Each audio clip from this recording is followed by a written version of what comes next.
أشهد أن لا إله إلا الله وحده لا شريك له وأشهد أن محمدا عبده ورسوله أما بعد فأعوذ بالله من الشيطان الرجيم بسم الله الرحمن الرحيم الحمد لله رب العالمين الرحمن الرحيم مالك يوم الدين إياك نعبد وإياك نستعين اهدنا الصراط المستقيم صراط الذين أنعمت عليهم غير المغضوب عليهم ولا الضالين.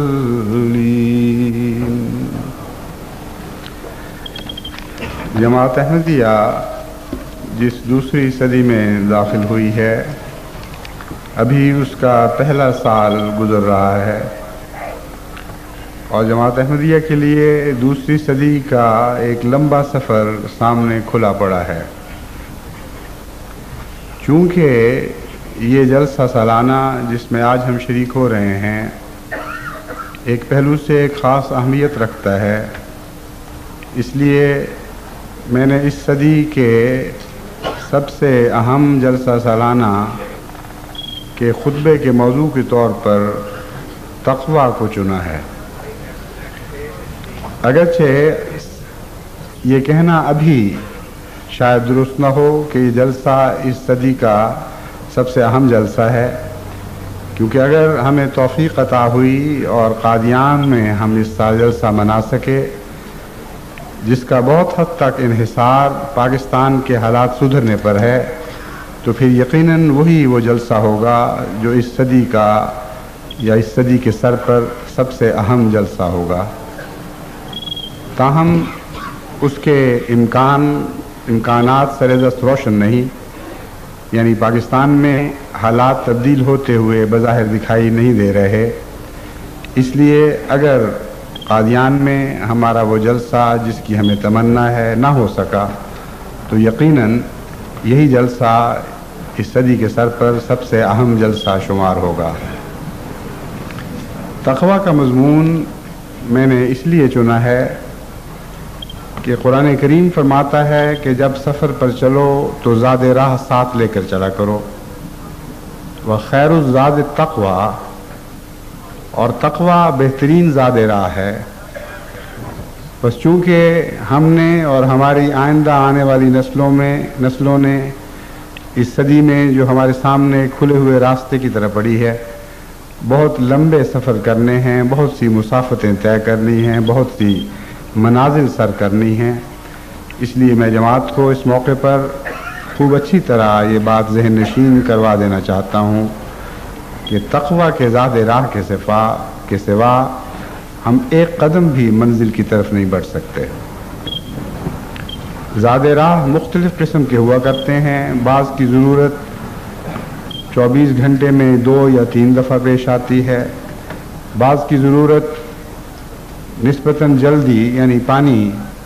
یا اسی قسم کے دوسری مائع غذائیں نسبتاً زیادہ جلدی استعمال کرنی پڑتی ہیں. لیکن زاد میں وہ ہوا بھی تو ہے جس کے بغیر ایک پل بھی انسان کا گزارا نہیں. بس تقویٰ کا زاد راہ ان تمام قسم کی ضرورتوں پر حاوی ہے، اور تقویٰ کے بغیر نہ صرف سفر آگے نہیں بڑھ سکتا بلکہ انسانی زندگی کا کلیتاً انحصار ہی تقوی پر ہے۔ اس لیے ایک سانس بھی ہم تقوی کے بغیر لے نہیں سکتے۔ تقوی کا مضمون، جیسا کہ میں پہلے بارہا اس پر روشنی ڈال چکا ہوں، بہت ہی وسیع اور تفصیلی مضمون ہے، لیکن آج ہمارے سامنے کھڑی ہے، اور تمام دنیا میں جب ہم اسلام کے غلبے کا نام لیتے ہیں اور فوراً سمجھ میں آنے والا مضمون ہے، لیکن جب اس پر آپ مزید غور کریں گے تو معلوم ہوگا کہ یہ بہت ہی گہرا مضمون ہے اور اس کے بھی بے انتہا پہلو ہیں۔ آج کے خطاب کے لیے میں نے ایک ایسا پہلو چنا ہے جس کی طرف حضرت اقدس مسیح موعود علیہ السلام نے نشاندہی فرمائی ہے، جس کی حضرت اقدس مسیح موعود علیہ السلام نے نشاندہی فرمائی ہے۔ ایک سادہ سا 2 مصروں کا شعر ہے جس میں ایک بہت ہی گہری عرفان کی بات فرما دی گئی، جس سے تقوی کے اور توحید کے مضمون کو سمجھنے میں بے حد آسانی ہو جاتی ہے، اور حقیقت میں بہت سے مضامین کے نئے میدان آنکھوں کے سامنے کھل جاتے ہیں۔ آپ فرماتے ہیں، چاہیے تجھ کو مٹانا قلب سے نقش دوئی، سر جھکا بس مالک ارض و سما کے سامنے۔ تقوی کا یا توحید کا یہ مضمون بہت کم آپ نے بیان ہوتے ہوئے سنا ہوگا یا کسی کی تحریر میں پڑھا ہوگا، لیکن ایک نظم کے ایک شعر میں یعنی 2 مصروں میں آپ نے اس مضمون کو بڑی عمدگی اور وضاحت کے ساتھ کھول کر بیان فرما دیا۔ توحید سے مراد یہ نہیں کہ ہم یہ دعویٰ کریں کہ خدا ایک ہے، بلکہ حقیقت میں قلب پر جب تک نقش توحید ثبت نہ ہو جائے اس وقت تک زبان سے توحید کا دعویٰ کوئی حقیقت نہیں رکھتا۔ اور وہ قومیں جنہوں نے تمام دنیا میں توحید کے غلبے کا عزم باندھا ہو اور یہ فیصلہ کیا ہو کہ توحید کے غلبے کے لیے دنیا کے کونے کونے میں خدا تعالیٰ کی وحدت کے جھنڈے گاڑ دیں گے، ان قوموں کا زبانی دعویٰ کوئی بھی حقیقت نہیں رکھتا جب تک وہ خود مواحد نہ بن چکی ہوں۔ اور مواحد بننے کے لیے حضرت اقدس مسیح موعود علیہ السلام کا یہ نسخہ بہترین نسخہ ہی نہیں بلکہ ایک ایسا نسخہ ہے جس کے سوا چارہ کوئی نہیں۔ ناممکن ہے کہ اس نسخے کو نظر انداز کر کے کوئی حقیقی معنوں میں مواحد بن سکے۔ آپ فرماتے ہیں، چاہیے تجھ کو مٹانا قلب سے نقش دوئی، تمہیں چاہیے کہ تم اپنے دل سے دوئی کا نقش مٹا ڈالو، اس کے بغیر تم خدا کی وحدانیت کو نہ سمجھ سکتے ہو نہ اس سے استفادہ کر سکتے ہو۔ یہ نقش دوئی کیا چیز ہے؟ اس مضمون پر غور کرتے ہوئے 2-3 ایسے نکات میرے سامنے آئے جو میں آج آپ کے سامنے بیان کرنا چاہتا ہوں۔ اس کے دوسرے مصرے نے دراصل نقش دوئی کی کچھ تشریح خود فرما دی، یعنی اس شعر کے دوسرے مصرے نے۔ آپ فرماتے ہیں، سر جھکا بس مالک ارض و سما کے سامنے، کہ زمین اور آسمان بظاہر 2 حقیقتیں دکھائی دیتی ہیں لیکن ان کا ایک ہی مالک ہے، اور یہی توحید خالص ہے کہ زمین کی طاقتوں کو خدا کی آسمانی طاقتوں سے جدا نہ سمجھا جائے، اور سر جھکانے کے لیے 2 الگ الگ آستان نہ ہوں، ایک زمین کا آستان جو کسی اور کے سامنے سر جھکا رہا ہو اور ایک آسمان کا آستان جو خدا واحد کے سامنے سر جھکا رہا ہو۔ یاد رکھو کہ دونوں کا مالک ایک ہے، پس اگر نقش دوئی کو مٹانا ہے تو زمین اور آسمان کے فرق کو مٹانا ہوگا۔ وہی خدا جو آسمان پر ہے وہی زمین کا خدا بنانا ہوگا، یعنی اپنے لیے بنانا ہوگا، اور اس کے سوا کسی کی عبادت نہیں کرنی۔ بس نقش دوئی کی پہلی منزل یا نقش دوئی کا یوں کہنا مٹانے کا پہلا قدم کہنا چاہیے، وہ آسمان اور زمین کے میں خدا واحد کی حاکمیت کو تسلیم کرنا ہے، اور اس کے سوا کسی اور کی عبادت نہ کرنا ہے۔ جب آپ نے سر جھکانے کا محاورہ استعمال فرمایا تو اس میں عبادتیں بھی آ گئیں اور حاکمیت کا مضمون بھی آ گیا۔ یہ درست ہے کہ دنیا میں کم لوگ ہیں جو انسانوں کی عبادت کرتے ہیں۔ وہ قومیں بھی در حقیقت جو کسی زمانے میں انسانی عبادت کے عقائد رکھتی تھی، اب انسانی عبادت کے تصور سے متنفر ہو چکی ہیں۔ لیکن حقیقت یہ ہے کہ جہاں تک سر جھکانے کا تعلق ہے، یہ نہ صرف ظاہر میں موجود ہے جو ایک رسم ہے جس کی کوئی حقیقت نہیں، بلکہ باطن میں انسان اپنے تعلقات کے دائرے میں اس کثرت کے ساتھ انسان کے سامنے سر جھکاتا ہے کہ مالک ارض و سماء کے درمیان ایک تفریق کر دیتا ہے۔ ایک سر وہ رکوع میں اور سجدے میں جھکاتا ہے جو مالک سماء کے سامنے جھکاتا ہے، اور ایک سر وہ زمینی طاقتوں کے سامنے جھکاتا ہے جو مالک زمین کے سامنے جھکاتا ہے، جو خدا نہیں ہوتا۔ اس تفریق کو دور کرنا موحد کا کام ہے، اور یہ پہلا جہاد ہے جو جماعت احمدیہ کو اپنے نفسوں سے شروع کرنا ہوگا۔ جماعت احمدیہ کا جہاں تک تعلق ہے، اللہ تعالیٰ کے فضل اور اس کے رحم کے ساتھ توحید خالص پر قائم ہے، لیکن یہ ایک ایسا مضمون ہے جس کو بار بار سمجھانے کی ضرورت ہے، اور سمجھانے کے بعد اس نگرانی کی ضرورت ہے کہ اس مضمون کو سمجھنے والے اس پر کلیتاً عمل پیرا ہیں۔ پاکستان میں جو حالات گزرے ہیں یا گزر رہے ہیں، ان حالات نے یہ ثابت کر دیا ہے کہ جماعت احمدیہ خدا تعالیٰ کے فضل سے نہ صرف اس مضمون کو سمجھتی ہے بلکہ ہر غیر اللہ کے سامنے سر جھکانے سے انکار کر چکی ہے، اور اس انکار کی جماعت احمدیہ کو بڑی بھاری دنیاوی قیمتیں ادا کرنی پڑی ہیں، اور آج بھی وہ قیمتیں ادا کرتی چلی جا رہی ہے۔ بس در حقیقت اس پہلو سے آپ تمام دنیا کی مذہبی جماعتوں کا جائزہ لے کر دیکھیں، آپ کو جماعت احمدیہ کے سوا کوئی ایسی جماعت نہیں نظر آئے گی جو توحید خالص پر عمل پیرا ہونے کی قیمت ادا کر رہی ہو، اور مسلسل بڑی بہادری کے ساتھ تمام غیر اللہ کی طاقتوں کے خلاف بغاوت کا علم بلند کرتے ہوئے یہ توحید خالص کی خاطر قربانیاں دیتی چلی جا رہی ہو۔ بس یہ وہ آغاز ہے ہماری صدی کا۔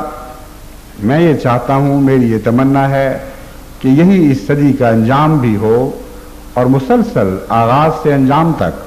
جماعت احمدیہ نقش دوئی کو مٹانے والی ہو اور توحید خالص پر قائم رہنے والی ہو۔ امر واقعہ یہ ہے کہ انسان جب اپنے نفس کا زیادہ گہرائی سے جائزہ لیتا ہے تو پھر بعض اور ایسے ہلکے نقش بھی دکھائی دینے لگتے ہیں جن میں دوئی کے نشان ملتے ہیں۔ اب یہ جو دوسرا پہلو ہے، اس کی طرف میں جماعت کو خصوصیت سے متوجہ کرنا چاہتا ہوں۔ نقش دوئی مٹانے کا صرف یہ مطلب نہیں ہے کہ جب کھلم کھلا لا الہ الا اللہ سے تعلق توڑنے پر مجبور کیا جائے تو ہر قربانی دے کر بھی اس تعلق کو قائم رکھا جائے، بلکہ اس کے اور بہت سے بے شمار پہلو ہیں۔ ان پہلوؤں میں جماعت میں یکسانیت نہیں ہے، بعض مختلف معیار پر کھڑے ہیں، بعض مختلف معیار پر کھڑے ہیں، بعض اعلیٰ پائے کے مواحد ہیں، بعض نسبتاً ادنیٰ درجے کے مواحد ہیں، اور کچھ ایسے ہیں جو بغیر شعور کے بعض جگہ ٹھوکریں کھاتے ہیں اور توحید کا دامن چھوڑ دیتے ہیں۔ میری مراد یہ ہے کہ جب آپ روزانہ اپنے دل کا جائزہ لیں اور یہ دیکھیں کہ ہر اہم موڑ پر جہاں آپ نے بعض زندگی کے اہم فیصلے کرنے ہوتے ہیں، وہاں کیا توحید خالص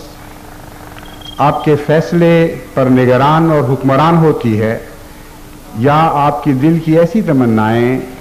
جو خدا کے سوا بعض قوتوں سے متاثر ہوتی ہیں، آپ کے فیصلوں پر حکمران ہو جایا کرتی ہیں۔ یہ وہ مسئلہ ہے جس کو آپ جس قدر تفصیل سے جائزہ لیں،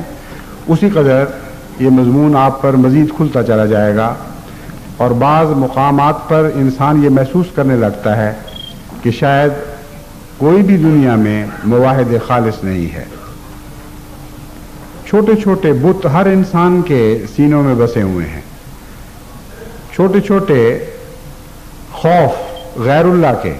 انسان کی زندگی پر اثر انداز ہوتے چلے جاتے ہیں۔ خوف بذات خود شرک نہیں، لیکن وہ خوف جو خدا کے خوف سے ٹکراتا ہے اور اس ٹکرانے کے وقت خدا کے خوف کو منہدم کر دیتا ہے اور خود غالب آ جاتا ہے، یہ وہ خوف ہے جو توحید خالص کے خلاف ہے، بلکہ اس خوف کے غلبے کے ساتھ انسان کی زندگی پر شرک کے دروازے کھل جاتے ہیں۔ دنیا میں بہت سی قومیں ہیں جو سچائی کو پانے سے محض اس لیے محروم رہی کہ ان کے سینوں میں چھپے ہوئے شرک کے بت موجود ہیں۔ بسا اوقات مجھے پاکستان سے ایسے خطوط ملتے ہیں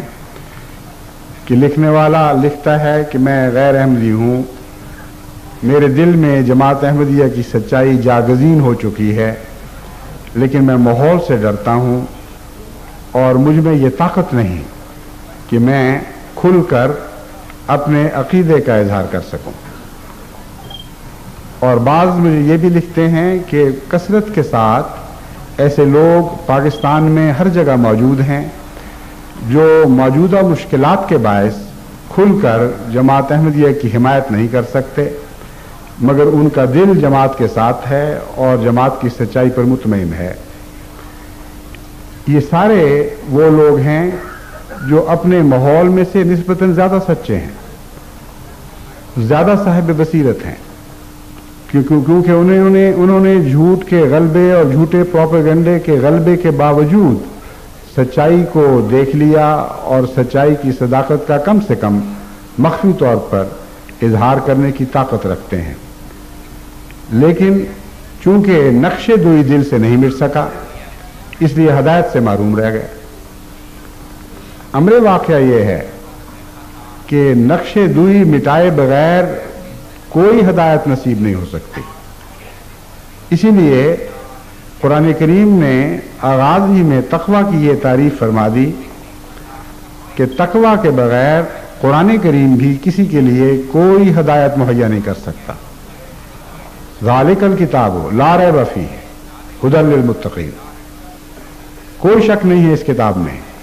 کہ یہ وہی کامل اور عظیم کتاب ہے جس کے وعدے دیے گئے تھے، جس کی امتیں انتظار کر رہی تھیں، مگر اس بات میں بھی کوئی شک نہیں کہ متقیوں کے سوا کوئی اس ہدایت سے استفادہ نہیں کر سکتا، اس کتاب سے فائدہ نہیں اٹھا سکتا۔ پس وہ متقی کون ہیں؟ وہی جن کے دل سے نقش دوئی مٹ جاتے ہیں، اور ایسے لوگ صرف اسلام ہی میں نہیں باہر کی دنیا میں بھی کثرت سے ملتے ہیں، بلکہ بعض ایسی قومیں میں نے دیکھی ہیں جن میں اگرچہ ابھی اسلام نہیں آیا مگر ان کے دل میں توحید موجود ہے اور بہت کم نقش دوئی ان کے دلوں پر پایا جاتا ہے۔ اصل اسلام کی راہ دیکھ رہی ہیں، اسلام کا نقش جمنے کی دیر ہے، وہ کامل مسلمان کے طور پر دنیا میں ظاہر ہونے والے ہیں، اور اس مضمون پر میں انشاءاللہ تعالی بعد میں کسی وقت روشنی ڈالوں گا۔ لیکن بہرحال یہ خیال کر لینا کہ توحید خالص اسلام کی ان معنوں میں اجارہ داری ہے کہ مسلمانوں کے سوا توحید خالص کہیں نہیں ملتی، یہ درست نہیں ہے۔ اگر آپ کثرت سے مسلمان دنیا کا جائزہ لیں تو آپ کو یہ دیکھ کر، یہ محسوس کر کے شدید دھچکا لگے گا کہ بہت سے مسلمان ممالک کی اکثر آبادیاں توحید خالص سے عاری اور محروم ہیں، اور بہت سے دنیا کے بت ہیں جو ان کے فیصلوں پر اثر انداز ہوتے چلے جاتے ہیں، اور حاکم کی طرف ان کی نگاہ رہتی ہے اور دولت مند کی طرف ان کی نگاہ رہتی ہے،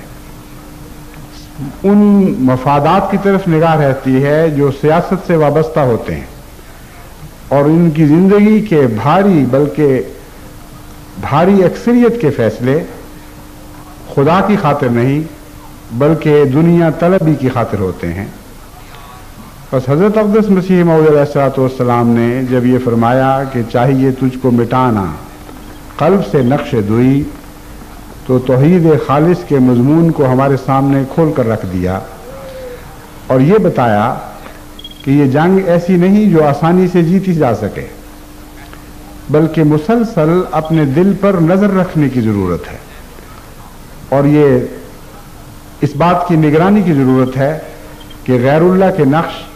کچھ باقی تو نہیں رہ گئے، یا کوئی نئے نقش تو نہیں ہیں غیر اللہ کے جو اب دل پر قائم ہوتے چلے جا رہے ہیں۔ میں آپ کو یقین دلاتا ہوں کہ آپ میں سے ہر ایک اگر اس نظر سے اپنے دل کا جائزہ لے گا تو اسے ضرور کوئی نہ کوئی نقش دوئی دکھائی دینے لگے گا۔ صرف وہی لوگ ہیں جو کہہ سکتے ہیں کہ ہمارے دل نقش دوئی سے پاک ہو چکے ہیں، جن کو یا خدا تعالیٰ اس بات سے خبر دے اور اطمینان دلائے کہ تیرا دل خدا کے سوا اب کسی اور کا نہیں رہا، یا وہ بے وقوف ہیں اور وہ دھندلائی ہوئی نظر رکھنے والے لوگ ہیں جن کو خود اپنے دل کی بھی خبر نہیں ہوتی۔ اس کے سوا تیسری کوئی قسم میرے علم میں نہیں۔ نقش دوئی مٹتے مٹتے بھی بہت وقت لگا کرتا ہے، عمر گزر جاتی ہے، اور ہو سکتا ہے کہ ایک شخص کو خدا نہ بتائے، اور یہ بھی ہو سکتا ہے کہ وہ رعونت سے پاک ہو اور خود اپنے متعلق یہ اعلان نہ کرے، اور وہ نقش دوئی کو مٹاتے مٹاتے توحید خالص کے قریب پہنچ چکا ہو۔ یہ تو ممکن ہے، مگر خدا کے سے علم پانے کے بغیر کسی کا یہ دعویٰ کرنا کہ میں توحید خالص پر قائم ہو چکا ہوں اور ہر غیر اللہ کا نقش میرے دل سے مٹ چکا ہے، یہ سراسر جھوٹ ہے اور تکبر کے سوا اس کی کوئی حقیقت نہیں ہے۔ بس اپنے آپ کو اس خیال سے اس پہلو سے نقش دوئی سے پاک نہ سمجھیں۔ صرف ایک دن اگر آپ تفصیل سے اپنے دلوں کا معائنہ کریں اور نگرانی کریں تو آپ کو بارہا نقش دوئی اٹھتے ہوئے دکھائی دیں گے یا جمتے ہوئے دکھائی دیں گے۔ اگر آپ ان کو نظر انداز نہیں کرتے تو پھر وہ نقش کے طور پر دل پہ رہ جائیں گے، اور یہ نقش ہلکے بھی ہوتے ہیں اور گہرے بھی ہوتے ہیں۔ جو لوگ بار بار خدا کے سوا دوسری طاقتوں کے سامنے سر جھکا کر فیصلے کرنے کے عادی بن جاتے ہیں، ان کے یہ نقوش گہرے بنتے بنتے ان کی زندگی کا جزو بن جاتے ہیں، اور پھر وہ فساد کی راہوں میں آگے بڑھتے چلے جاتے ہیں اور دن بدن پہلے سے بڑھ کر گناہگار ہوتے چلے جاتے ہیں۔ بس اس خیال سے کہ ہم چونکہ توحید خالص کی خاطر قربانیاں دے رہے ہیں، ہرگز اس غلط فہمی میں مبتلا نہ ہوں۔ آپ نے بہت عظیم الشان ذمہ داریاں ادا کرنی ہیں، اور جب تک احمدیوں کی بھاری اکثریت اپنے دلوں سے نقش دوئی مٹانے پر مستعد نہ ہو جائے اور مسلسل اس نقش دوئی کے خلاف جہاد نہ شروع کرے، اس وقت تک ہم اس عظیم مقصد کو حاصل کرنے کے اہل نہیں بن سکتے کہ تمام دنیا میں خدا تعالی کی توحید کو قائم کرے۔ ایک اور پہلو نقش دوئی کو مٹانے کا ہے، وہ ہے ظاہر و باطن کا ایک ہونا۔ پہلی بات کا تعلق اس بات سے تھا کہ جو خدا آسمان کا ہے اس کو زمین کا خدا بھی سمجھا جائے اور کامل یقین کیا جائے کہ اس سے روگردانی کر کے ہم کچھ بھی حاصل نہیں کر سکتے، اور اس کی طرف دوڑے بغیر کسی خوف سے امن میں نہیں آ سکتے، اور دنیا کے خوف کو خدا کے خوف کے سامنے بے حقیقت سمجھا جائے، یہاں تک کہ دنیا کا خوف اگر سر پر چڑھ بھی دوڑے تب بھی انسان اس کے سامنے سر جھکانے سے انکار کر دے۔ یہ توحید خالص کا ایک پہلو ہے، اس نقش دوئی کو مٹانے کا ایک طریق ہے۔ دوسرا یہ ہے کہ اپنے ظاہر و باطن کو ایک کرے۔ یہ مضمون بھی بڑی تفصیل کے ساتھ توجہ کا محتاج ہے، ظاہر و باطن کو ایک کرنا بعض دفعہ غلط بھی ہو سکتا ہے، بعض دفعہ اچھا بھی ہو سکتا ہے. اس لیے محض یہ کہہ دینا کہ کسی کا ظاہر و باطن ایک ہے یہ کافی نہیں. بعض لوگ بڑے بدصورت ہوتے ہیں بیچارے، ان کا کوئی اختیار نہیں ہوتا اپنی صورت پر،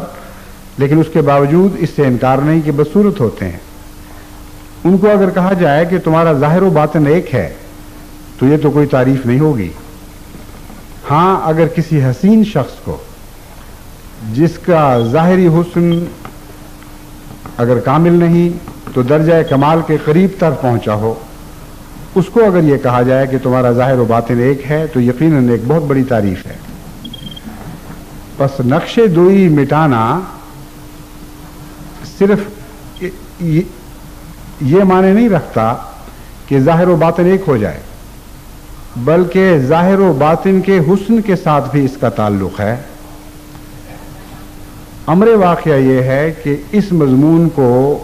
اسلامی اصطلاح میں سمجھنے کے لیے یہ ضروری ہے کہ پہلے انسان خدا کے تصور کے مطابق اپنے آپ کو ڈھالنے کے مضمون کو سمجھے، اور نقش دوئی مٹانے کی یہ دوسری منزل ہے جس کے بغیر ظاہر و باطن ایک کرنا بے معنی ہو جاتا ہے. جب آپ خالص خدا کے ہو جاتے ہیں تو پھر اللہ کا نقش دل میں جمانا شروع کریں اور غیر اللہ کے نقوش کو ان معنوں میں مٹانا شروع کریں کہ آپ کی عادتیں، آپ کی سوچیں، آپ کی زندگی کا اٹھنا بیٹھنا، آپ کا سونا جاگنا، آپ کا زندہ ہونا اور مرنا سب کچھ خدا کے لیے ہو جائے اور آپ کے دل پر کامل خدا کا نقش جم جائے. یہ وہ دوسری منزل ہے نقش دوئی کو مٹانے کی. پھر اس کو ظاہر و باطن ایک کرنے میں تبدیل کیا جائے. یہاں یہ منزل باہر سے اندر کی طرف شروع نہیں ہوتی بلکہ اندر سے باہر کی طرف چلتی ہے. یہ حرکت باہر سے اندر کی طرف نہیں چلتی بلکہ اندر سے باہر کی طرف چلتی ہے. جب دلوں پر خدا کے نقش جم جاتے ہیں تو وہ خدا انسان کی اداؤں میں، اس کی حرکتوں میں ظاہر ہونا شروع ہو جاتا ہے. اس کی نگاہوں میں خدا دکھائی دینے لگتا ہے، اس کی بول چال میں خدا کی ادائیں آ جاتی ہیں. اور یہ مضمون وہ ہے جو اندر سے پھوٹ رہا ہوتا ہے اور انسان کے ظاہر کو اندر کے مطابق بنا رہا ہوتا ہے. ورنہ وہ دوسرا رخ بہت ہی خطرناک ہے جو باہر سے شروع ہو اور اندر کی طرف حرکت کرے. اس کی وجہ یہ ہے کہ انسان ایک دکھاوے والا جانور ہے. انسان کی فطرت میں دکھاوا اور نفس پرستی اس حد تک داخل ہیں کہ اپنے ظاہر کو وہ ہمیشہ دنیا کے سامنے ٹھیک کر کے دکھانے کی کوشش ضرور کرتا ہے، سوائے ان بعض بدبختوں کے جو جرم کرتے کرتے بہش ہو چکے ہوتے ہیں، جن کو اس بات کی کوئی پرواہ نہیں رہتی کہ دنیا ہمیں کیا دیکھ رہی ہے اور کیا سمجھ رہی ہے. ان بدبختوں کے سوا جہاں تک انسانی سوسائٹی کا تعلق ہے، خواہ وہ شمال کی ہو یا جنوب کی ہو، مشرق کی ہو یا مغرب کی ہو، آپ کو تمام انسانوں میں یہ قدر مشترک دکھائی دے گی کہ وہ سب کے سب اپنے ظاہر کو درست کر کے دکھانے کی کوشش کریں گے. وہ مصنوعی حسن جو کوشش سے بنایا جاتا ہے، اگر اس کا نقش دل پہ جمے تو دل میں کوئی پاک تبدیلی پیدا نہیں کر سکتا، کیونکہ وہ ایک ظاہری حسن ہے، ایک سطحی چیز ہے جو دل کی سطح پر تو قائم ہو سکتی ہے، اس کے اندر ایک حسین گہرا نقش بن کر جم نہیں سکتی. بس اس پہلو سے یاد رکھیں کہ نقش دوئی کو مٹانے کا جہاد دل سے شروع ہوگا اور دل میں خدا کے نقش جمانے پڑیں گے. غالباً اسی قسم کا مضمون کسی بزرگ صوفی کو سوجھا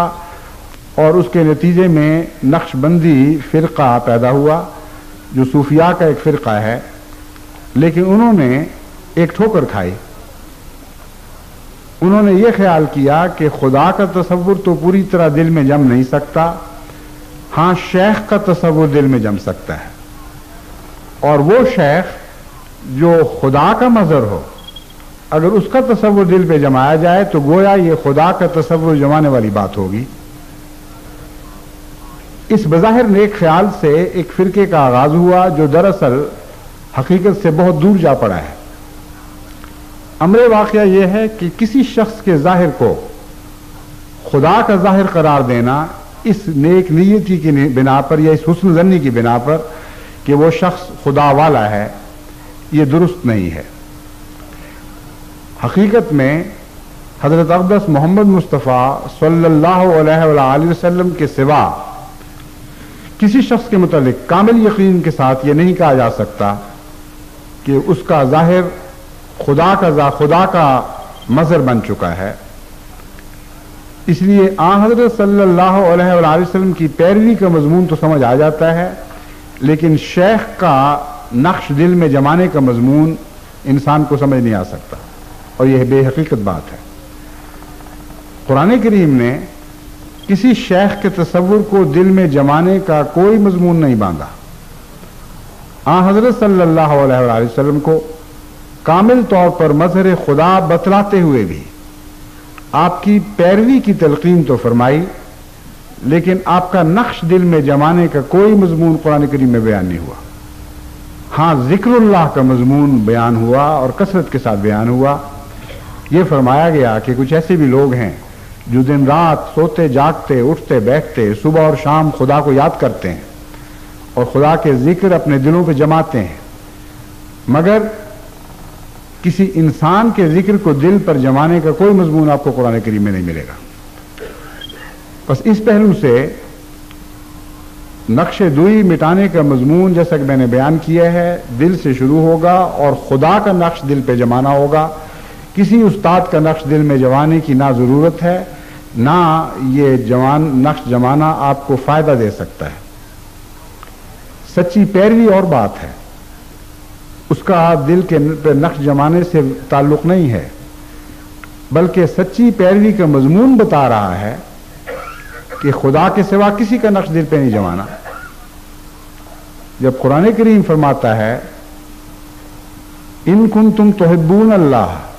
فقل ان کنتم تحبون اللہ فاتبعونی یحببکم اللہ، تو اس مضمون کو خوب کھول دیا کہ خدا سے محبت کا دعویٰ کرنے والوں سے کہہ دے کہ اگر تم اپنے دعوے میں سچے ہو تو چونکہ میں سب سے زیادہ سچی محبت کرنے والا ہوں اس لیے میری پیروی کرو۔ اور آن حضرت صلی اللہ علیہ وآلہ وسلم نے خدا کے سوا کسی کا نقش اپنے دل پر نہیں جمایا۔ بس یہ پیروی کا مضمون بتا رہا ہے کہ غیر اللہ کا نقش دل میں جمانا مشرکانہ بات ہے، اس کی کوئی حقیقت نہیں ہے۔ بس خدا کا نقش اپنے دل پر جمائیں، اور اس کا نقش قرآن کریم میں ملتا ہے۔ قرآن کریم خدا تعالیٰ کی صفات کے مضمون سے بھرا ہوا ہے، اور صفات باری تعالیٰ کے مضمون پر غور کرتے ہوئے اس کو اپنے دل میں جاگزین کرنے کی کوشش کریں، اور یہ سوچتے رہیں کہ کس حد تک آپ خدا کی صفات کے قریب تر ہو چکے ہیں۔ اور یہ مضمون اگرچہ بہت وسیع ہے، لیکن ہر انسان اپنی توفیق کے مطابق روزانہ اس پر عمل کر سکتا ہے، اور ایسا مضمون نہیں جو اپنے درجہ کمال تک پہنچے ہونے کی وجہ سے آپ کو مایوس کر دے اور آپ کی ہمت توڑ دے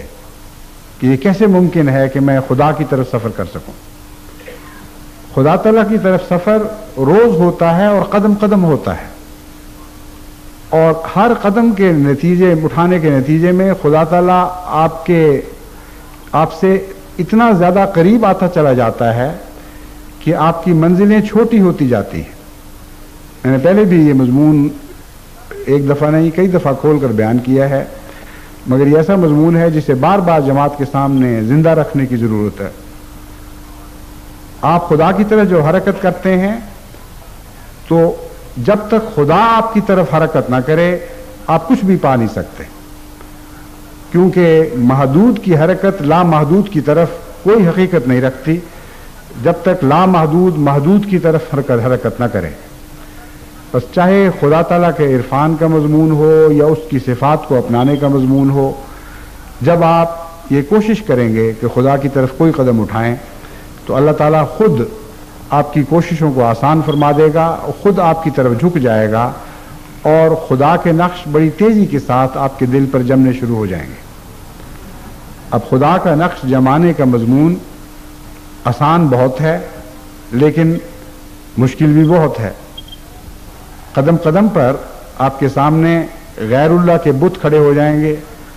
اور اپنے نقش مٹانے پر احتجاج کریں گے، اور ہر احتجاج پر آپ کو تکلیف محسوس ہوگی۔ ایک صداقت کا مضمون ہی ہے۔ کتنے ہم میں سے ایسے ہیں جو سچ پر قائم ہیں اور سچ کی باریکیوں پر قائم ہیں؟ بہت سی ایسی قومیں میں نے دیکھی ہیں جو سچائی پر قائم ہونے کے باوجود سچائی کی باریکیوں پر قائم نہیں۔ اس لیے صرف ایک جھوٹ کا بت توڑنے کے لیے اور اس کے نقش دل سے جدا کرنے کے لیے ایک ساری زندگی کی جد و جہد کی ضرورت ہے۔ لیکن یہ میں آپ کو یقین دلاتا ہوں کہ ہم میں سے کمزور انسان بھی اگر خالصتاً للہ سچائی کی طرف حرکت شروع کر دے تو اللہ تعالیٰ خود اس کی طرف حرکت شروع کر دیتا ہے،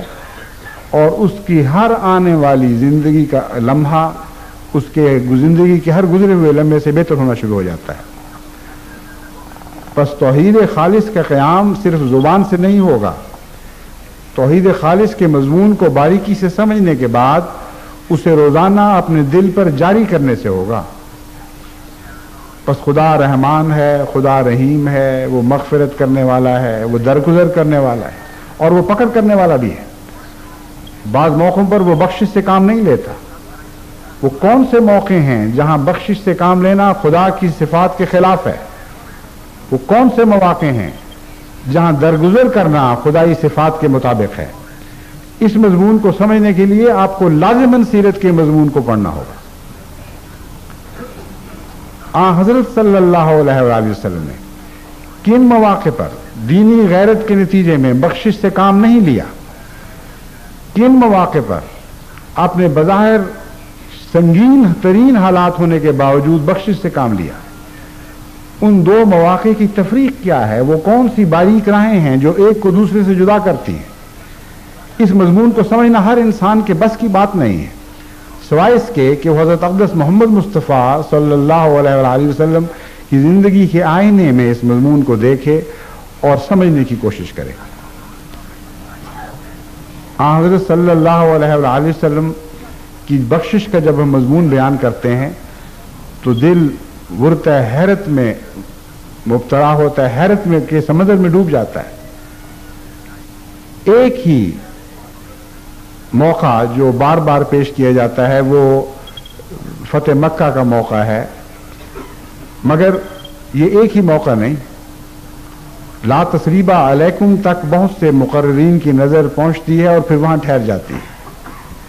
امر واقعہ یہ ہے کہ آپ کی سیرت میں مسلسل بخشش کا مضمون ایک بہتے ہوئے پانی کی طرح چلتا ہے، ایسے پانی کی طرح جو بلندیوں سے اترائیوں کی طرف چل رہا ہو، جو پہاڑوں سے کھائیوں کی طرف روانہ ہو۔ آپ کی بخشش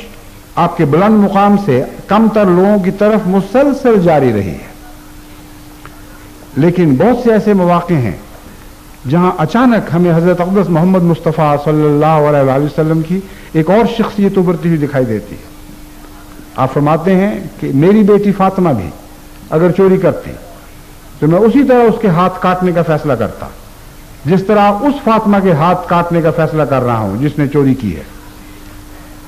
وہاں اچانک بخشش کا مضمون ہٹ جاتا ہے اور اس کی بجائے خدا تعالیٰ کی پکڑ کا مضمون جگہ اب ظاہر ہونا شروع ہو جاتا ہے اور بخشش کے مضمون کی پوری طرح جگہ لے لیتا ہے۔ حضرت عائشہ صدیقہ رضی اللہ تعالی عنہا پر جب وہ ظالمانہ جھوٹا الزام لگا تو حضرت صلی اللہ علیہ وآلہ وسلم نہایت درجہ حسن ظن رکھنے کے باوجود، نہایت درجہ حلیم ہونے کے باوجود ایک مہینہ تک اس قدر گہرے صدمے میں مبتلا رہے کہ آپ نے ان سے عملاً قطع تعلقی کر لی اور کلام کرنا بند کر دیا۔ جب حضرت صلی اللہ علیہ وآلہ وسلم کو خدا تعالیٰ نے حضرت عائشہ صدیقہ رضی اللہ تعالیٰ عنہ کی معصومیت کی خبر دی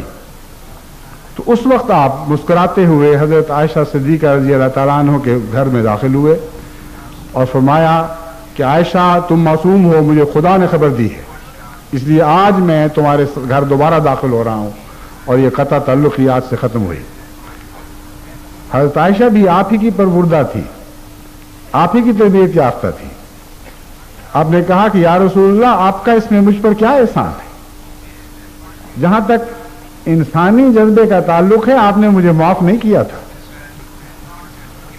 اس گناہ کے تصور سے ہی آپ ایسی کراہت، یعنی عملاً یہ کہنا چاہتی تھی کہ اس گناہ کے تصور سے ہی آپ ایسی کراہت محسوس کرتے تھے کہ اس خیال سے کہ شاید یہ سچی بات ہو آپ نے مجھ سے قطع تعلقی کر لی تھی۔ بس میں آپ کی احسان مند نہیں، میں اپنے خدا کی احسان مند، جس نے میرے دل کی دردناک حالت پر نظر کرتے ہوئے خود میری معصومیت کی آپ کو اطلاع کی۔ بس حضرت صلی اللہ علیہ وآلہ وسلم کا جو پکڑ کا مقام ہے اور بعض موقع پر معاف نہ کرنے کا جو خلق آپ سے ظاہر ہوا ہے، وہ خلق بھی بتاتا ہے کہ آپ کی کلیتاً رضا، آپ کی رضا کلیتاً خدا کی رضا کے تابع تھی۔ اور امر واقعہ یہ ہے کہ وہ چیزیں جہاں خدا نے بخشش کی اجازت نہیں دی وہاں آپ بخشش کا سلوک نہیں فرماتے تھے، اور وہ مضامین جہاں خدا تعالیٰ کی طرف سے بخشش کی اجازت ہے وہاں آپ سے بڑھ کر کوئی بخشنے والا آپ کو دنیا میں دکھائی نہیں دے گا۔ اتنے فیاض، اتنے بے انتہا جود و صفا کے ایک بحر قلزم کیا ساری دنیا کے سمندر بھی حضرت صلی اللہ علیہ وآلہ وسلم کی جود و صفا کے مضمون کو بیان نہیں کر سکتے، جود و سخا کے مضمون کو بیان نہیں کر سکتے۔ کوئی کہنے سننے والا کہے گا کہ یہ مبالغہ ہے، لیکن امر واقعہ یہ ہے کہ انسانی دنیا میں مثالیں سمندروں ہی کی دی جاتی ہیں، اور جب ہم کہتے ہیں کہ سمندر کے پانی ختم نہ ہونے والے ہیں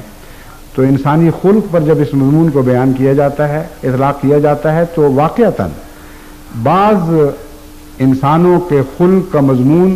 بے کنار ہوا کرتا ہے، اس کا کوئی کنارہ دکھائی نہیں دیتا۔ حضرت صلی اللہ علیہ وآلہ وسلم اتنے سخی تھے، کچھ بھی اپنے پاس اپنے لیے نہیں رہنے دیا، جو کچھ آیا وہ خدا کی راہ میں خدا کی خاطر تقسیم کر دیا۔ لیکن ایک موقع پر آپ کے ایک نواسے نے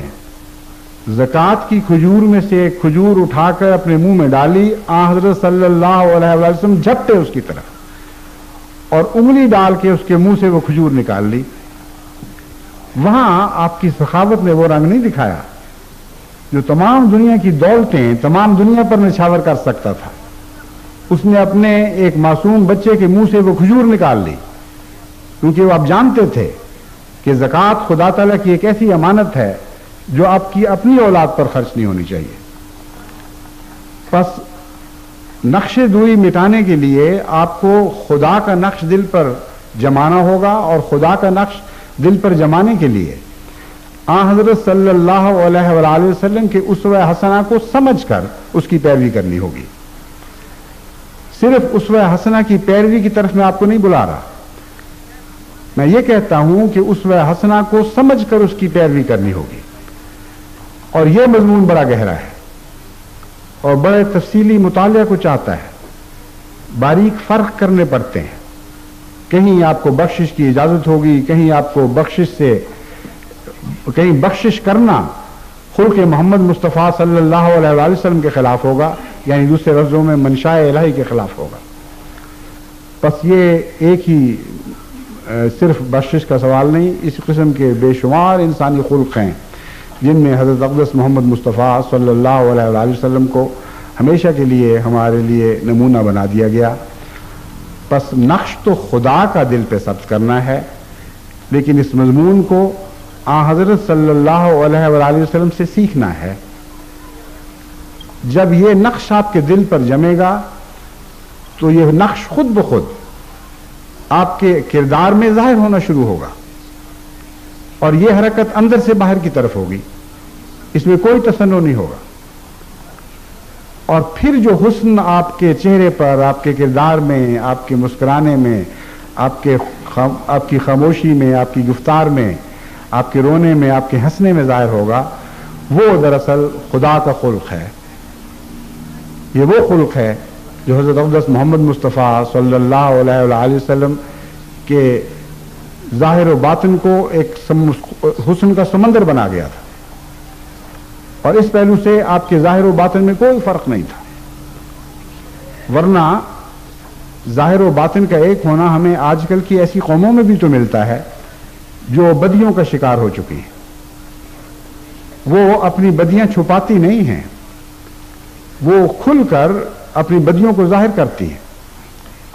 اور اس پہلو سے آپ ان کو جھوٹا نہیں کہہ سکتے. یعنی جو کچھ ان کے دلوں میں ہے وہ ظاہر کر دیتے ہیں. اگر وہ بعض گناہوں میں ملوث ہیں، شرابیں پیتے ہیں، عورتوں کی طرف جاتے اور اس بات کی کوئی پرواہ نہیں کرتے کہ ان کی روایات کے لحاظ سے یا ان کے معاشرے کے لحاظ سے یہ چیزیں بری ہیں، تو کم سے کم وہ جھوٹ نہیں بولتے اور جو کچھ ہے وہ ظاہر کرتے چلے جاتے ہیں. اس لیے آپ ان کو جھوٹا تو نہیں کہہ سکتے، لیکن ان کا ظاہر و باطن ایک ہونا ان کے حسن کی علامت نہیں ہے. بدقسمتی سے ہمارے جو تیسری دنیا کی قوموں میں نہ صرف یہ کہ ظاہر و باطن ایک نہیں رہا، بلکہ جھوٹ نے اس پر قیامت برپا کر رکھی. اتنا جھوٹ ہمارے تیسری دنیا کے معاشرے میں سرایت کرتا جا رہا ہے کہ اس نے قوموں کی ترقی کی ساری راہیں مسدود کر دی. ابھی پچھلے دنوں مجھے جاپان کے دورے کا موقع ملا. جو سب سے زیادہ اثر کرنے والی بات تھی وہ ان کی سچائی تھی. اتنا گہرا میں ان کی سچائی سے متاثر ہوا ہوں کہ بہت کم میں کسی قوم کی سچائی سے اس حد تک متاثر ہوا ہوں. نہ صرف یہ کہ ان کا ظاہر و باطن ایک ہے، بلکہ گہرے طور پر وہ سچی قوم ہے، سچائی کی پیروی کرنے والی ہے. اس کے نتیجے میں ان کے اندر ایک معصومیت بھی پیدا ہو گئی ہے، ایک حسن ظن بھی پیدا ہو گیا ہے. وہ خیال بھی نہیں کر سکتی، یعنی وہ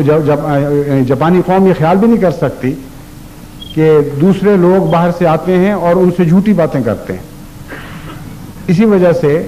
شروع میں جب بدقسمتی سے بعض پاکستان کے مفاد پرست وہاں پہنچے تو انہوں نے جاپانی قوم سے بے حد فائدے اٹھائے، جھوٹی کہانیاں بنائیں، جھوٹی تجارتوں کے باغ دکھائے، اور وہ ساری باتیں بعد میں جھوٹی نکلی اور اس کے نتیجے میں جاپانی قوم کے بہت سے افراد کو بڑا گہرا نقصان پہنچا. لیکن سچے بھی ہیں اور ذہین بھی ہیں، اس لیے ان کی ذہانت نے دراصل ان کو آخر پہ بچا لیا. اور اب ان کی طرف سے پاکستان سے آنے والوں کے متعلق شدید رد عمل پیدا ہوتا ہے، اور وہ سمجھتے ہیں کہ ہمیں بہت پھونک کر قدم رکھنا ہوگا اور یہ دیکھنا ہوگا کہ کس حد تک یہ شخص واقعتاً سچا ہے. اور احتیاط وہ اسی بات میں سمجھتے ہیں کہ ہر ایک کو جھوٹا سمجھ لیا جائے. تو دنیا میں جھوٹ بھی ایک لعنت ہے، مگر امر واقعہ یہ ہے کہ جھوٹ اور ظاہر و باطن کا ایک ہونا، یہ دونوں باتیں ایک نہیں ہیں. بعض سچے بھی ایسے ہیں جن کا ظاہر و باطن ایک ہے اور وہ برا ہے. بعض جھوٹے بھی ایسے ہیں جن کا ظاہر و باطن ایک ہے اور وہ برا ہے. لیکن ہماری قوموں میں، یعنی تیسری دنیا کی قوموں میں جو سب سے بڑی لعنت ہے وہ یہ ہے کہ جھوٹ بھی ہے اور ظاہر و باطن بھی ایک نہیں ہے. کیونکہ ہم دنیا کا خوف اس حد تک رکھتے ہیں کہ اپنی برائیوں کو برائی سمجھنے کی وجہ سے اسے دنیا سے چھپاتے ہیں، یہاں تک کہ سینوں کے اندر بعض گند جمع ہونے شروع ہو جاتے ہیں اور وہ سارے کردار کو گھن کی طرح کھا جاتے ہیں. اور ظاہری طور پر کیونکہ ہم خوبیوں کی قیمت ضرور سمجھتے ہیں، اس لیے اپنا ایک ایسا منظر پیش کرتے ہیں کہ گویا ہم نہایت ہی اعلیٰ اخلاق کے، حسین، سچ بولنے والے اور با اخلاق لوگ ہیں. چونکہ دنیا کے اکثر احمدی اس تیسری دنیا سے تعلق رکھتے ہیں جس کا میں ذکر کر رہا ہوں، اس لیے مجھے اس مضمون کو بار بار کھول کر بیان کرنے کی ضرورت پہلے بھی پیش آئی ہے، اور آج بھی میں اسی وجہ سے اسے دوبارہ آپ کے سامنے رکھنا چاہتا ہوں۔ آپ کا ایک ماحول ہے جو اسلامی نہیں رہا، جس ملک سے بھی آپ آئے ہیں، اگر وہ تیسری دنیا کا ملک ہے تو اس کی اکثریت ان برائیوں میں مبتلا ہو چکی ہے، اس لیے آپ کو اپنی حفاظت غیر معمولی طور پر کرنی پڑے گی۔ ظاہر و باطن ایک کرنے کا ہرگز یہ مطلب نہیں کہ آپ ظاہر داری سے سفر شروع کریں اور اپنے دل پر اپنے ظاہر کے نقوش جمائیں۔ آپ کو خالصتاً دل میں سچا ہونا پڑے گا، خالصتاً اللہ تعالیٰ کی صفات کو اپنے دلوں پر نقش کرنا ہوگا۔ اس کے بعد وہ صفات پھر خود بخود پھوٹیں گی، کیونکہ جس طرح مشک اپنی خوشبو دیتا ہے اسی طرح صفات باری تعالیٰ بھی اپنی خوشبو دیتی ہیں، اور وہ دکھاوے کے طور پر نہیں بلکہ ایک عظیم قوت کے ساتھ انسان کے ظاہر میں ابھرنا شروع کرتی ہیں، اور ایسے باخدا انسان حقیقی موحد بنتے ہیں جو دنیا میں توحید خالص کو قائم کرنے کی اہلیت اور صلاحیت رکھتے ہیں۔ بس اس صدی میں جماعت احمدیہ کو مسلسل یہ جد و جہد کرنی چاہیے کہ وہ اپنے دل سے نقش دوئی کو مٹائے، خدا کے نقوش اپنے دل پر قائم کرے، اور اس کے نتیجے میں تمام دنیا میں موحد خالص بن کر ظاہر ہو، اور تمام دنیا کے شرک کو دور کرے، اور خدا تعالیٰ کی توحید خالص کے نقوش سب دنیا کے دلوں پر جمانے کی کوشش کرے۔ منافقت کا ذکر چل پڑا ہے۔ میں نے کہا کہ ظاہر و باطن ایک ہونا کافی نہیں، بلکہ ظاہر و باطن کا ایک ہونا تب اچھا ہے جب ظاہر بھی اچھا ہو اور باطن بھی اچھا ہو۔ لیکن بدقسمتی سے جیسا کہ میں نے بیان کیا ہے، ہمارے ملکوں میں منافقت بہت پائی جاتی ہے، اور یہ منافقت باریک نقوش کے طور پر ان قوموں میں بھی پائی جاتی ہے جو بظاہر سچی ہے۔ اس پہلو سے اس مضمون کو مزید کھول کر آپ کے سامنے رکھنے کی ضرورت ہے۔ وہ مغربی ترقی یافتہ قومیں جو آج بالعموم سچائی پر قائم ہیں اور جن کا ظاہر و باطن جیسا بھی ہے وہ ایک دکھائی دیتا ہے، ان کے اندر بھی بعض دوری کے نقوش ملتے ہیں جن کی طرف میں ان کو متوجہ کرنا چاہتا ہوں۔ یہ خیال کر لینا کہ ان کی سچائی یا ان کا ظاہر و باطن کا ایک ہو جانا زندگی کے ہر شعبے پر حاوی ہے، یہ ایک سادگی ہے۔ امر واقعہ یہ ہے کہ جب اکثر مغربی قومیں تیسری دنیا کے ملکوں سے سلوک کرتی ہیں تو وہ سلوک ہمیشہ خود غرضی پر مبنی ہوتا ہے، اور جب بھی قومی طور پر ان کو یہ فیصلے کرنے پڑتے ہیں کہ کسی غریب گری پڑی قوم کے ساتھ کس رنگ میں تجارت کی جائے، کس قسم کے اقتصادی معاملات کیے جائیں، تو لازماً ہمیشہ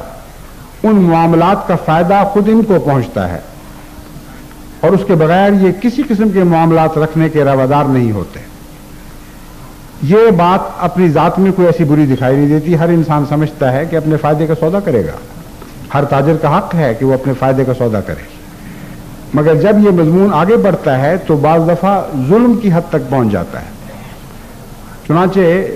جاپان میں ایک اخباری نمائندے کو اسی قسم کے سوال کے جواب میں نے کہا کہ میں جاپان کی سچائی سے ضرور متاثر ہوں، مگر یہ سچائی ان کی زندگی کے ہر شعبے پر حاوی نہیں ہے۔ بہت سی ایسی باتیں ہیں جہاں جاپان کو اپنے نفوذ کا جائزہ لینا چاہیے۔ افریقہ کی مثال میں نے ان کو دی، میں نے کہا آپ ایک تجارتی قوم ہیں، آپ افریقہ سے تجارت کر رہے ہیں جس طرح آپ دوسرے ملکوں سے بھی تجارت کر رہے ہیں، لیکن آپ اس بات کو بھول رہے ہیں کہ افریقہ اقتصادی لحاظ سے اس حد تک ڈوب چکا ہے کہ اب آپ ان سے جائز منافع حاصل نہیں کر رہے بلکہ ان کا خون چوسنے لگے ہیں، اور دنیا کی دوسری قوموں کے ساتھ آپ اس ظلم میں پوری طرح شامل ہو چکے ہیں،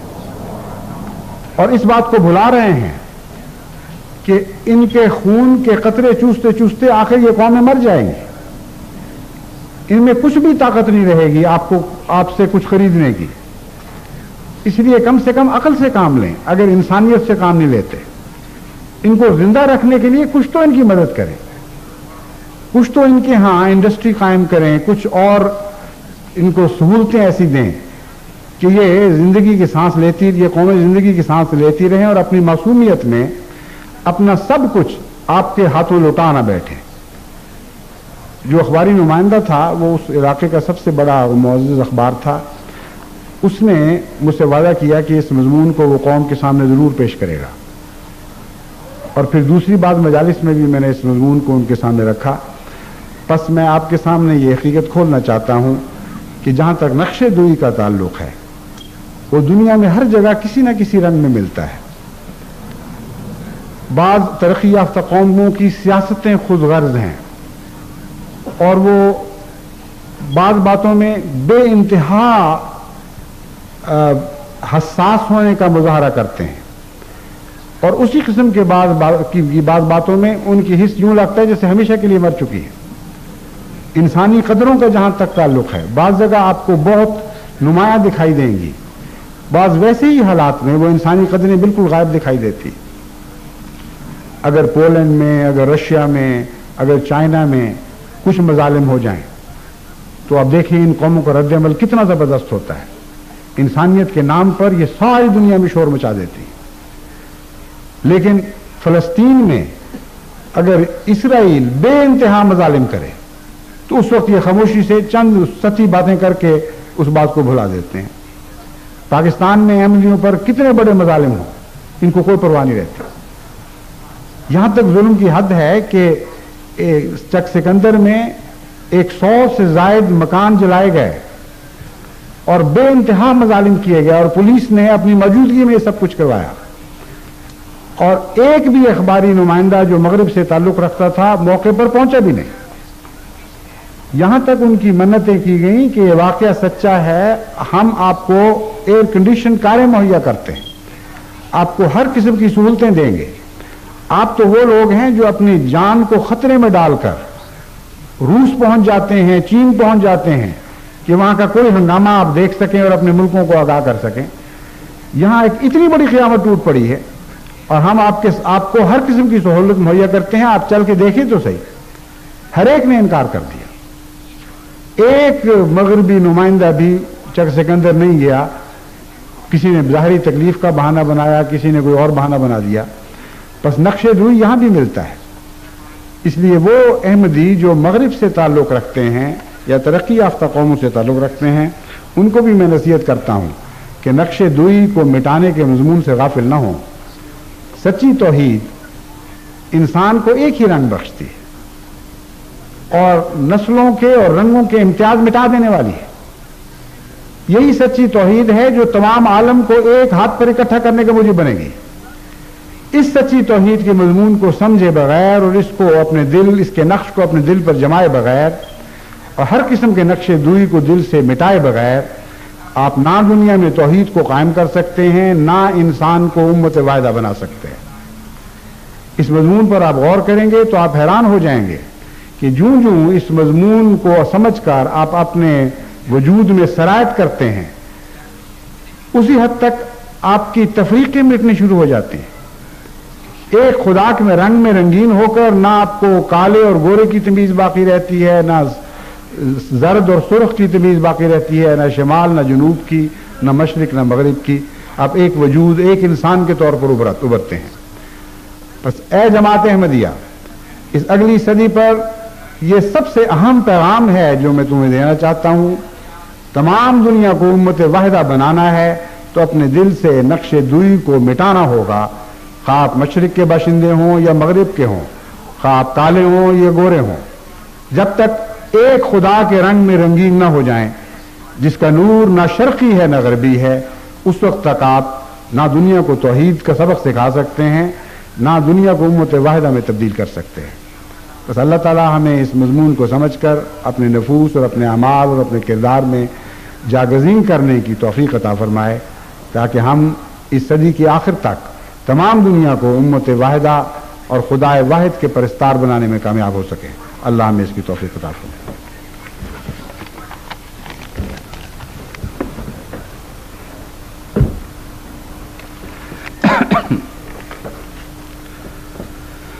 الحمد لله نحمده ونستعينه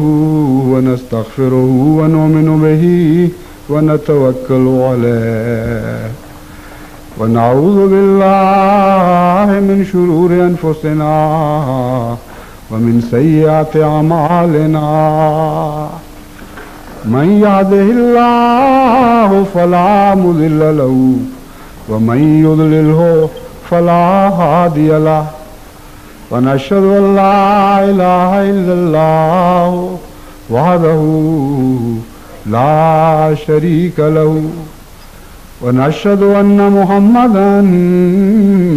عبده ورسوله عباد الله رحمكم الله إن الله يأمر بالعدل والإحسان وإيتاء ذي القربى وينهى عن الفحشاء والمنكر والبغي